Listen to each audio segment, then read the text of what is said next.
Guys, a man who was just famous for being on the reality television, literally on the hills, is right now leading the race to become the mayor of Los Angeles. Not by a little. He is statistically tied for the first place and leading the actual sitting mayor of the second biggest city in the America, and the primary is in days. So, guys, this is a real fact. This is happening, and the numbers behind it should make the every politician in this country deeply uncomfortable. Why?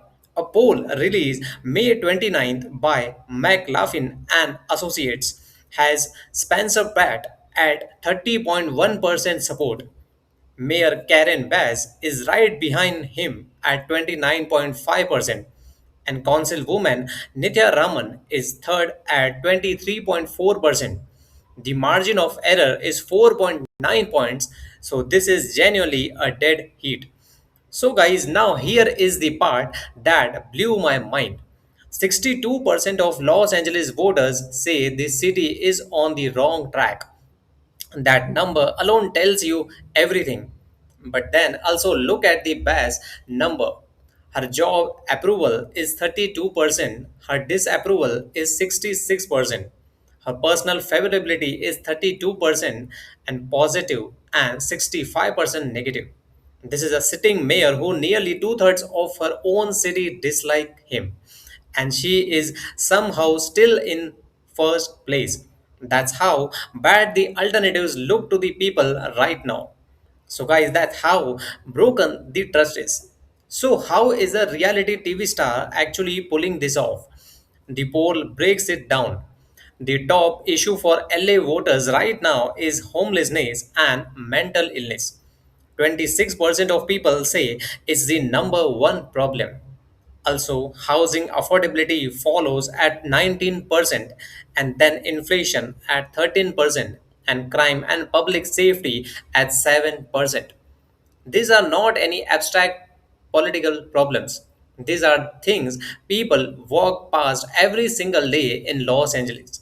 And both Best and Raman have been part of the political establishment while those problems also got worse.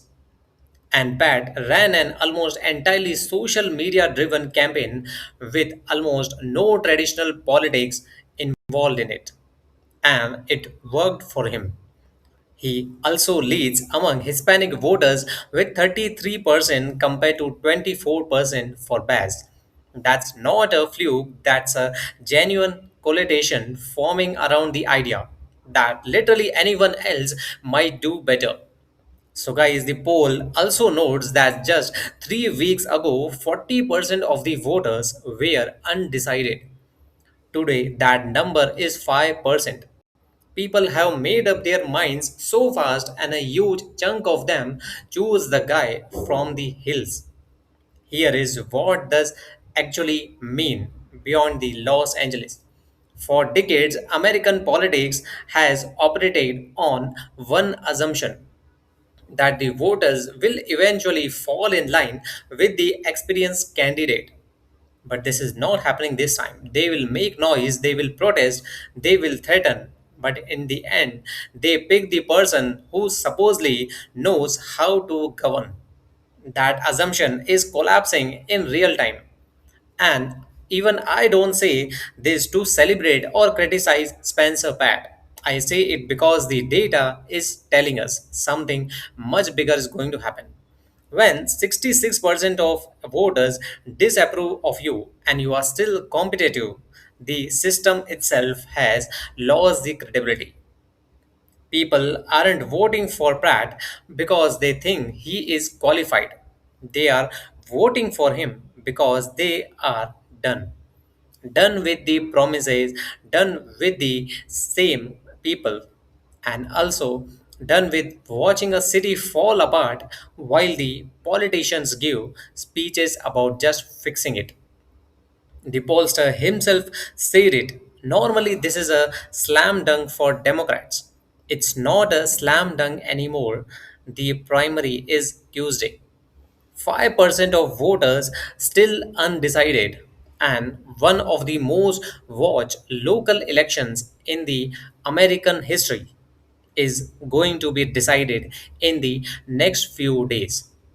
So, guys, whatever you think about Spencer Pratt, Karen Bass, or politics in general, this movement is bigger than one candidate. It's a city of 4 million people, signaling that something has to change. So, guys, I want to know what you think. Is this the future of the American politics, or is this a warning sign? Are voters making a statement or making a mistake?